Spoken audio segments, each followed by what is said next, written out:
Happening today, the final push to approve new state legislation. State lawmakers up against a midnight deadline for the end of the session with a number of bills really still hanging in the balance. Yeah, we want to go to NBC Bay Area's Chris Sanchez for us this morning. Okay, Chris, we're talking about everything from nuclear energy to vaccines for young people. Well, Marcus, if you thought my desk was cluttered, you just see Governor Newsom's desk right now. He could sign a whole slate of bills into law, and some of them might not come as a surprise given his positions.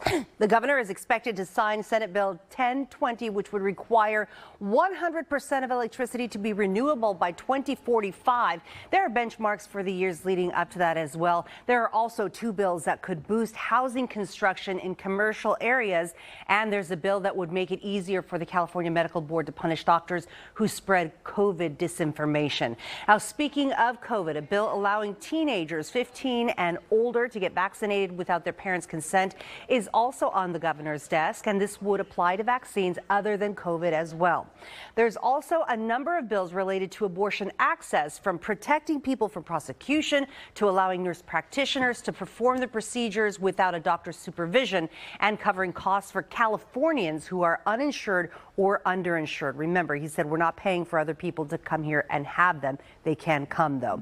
Now, there is also a bill to expand California's power grid by keeping the Diablo Canyon power plant near San Luis Obispo open beyond the planned closing date of 2025. And the bill to raise the pay of CAL FIRE firefighters is also on the governor's desk. That would provide for shorter shifts as well, and a monthly stipend for health insurance costs. One thing not on the governor's desk is a bill to strengthen California's concealed carry law, and that's because lawmakers are still working on it right now.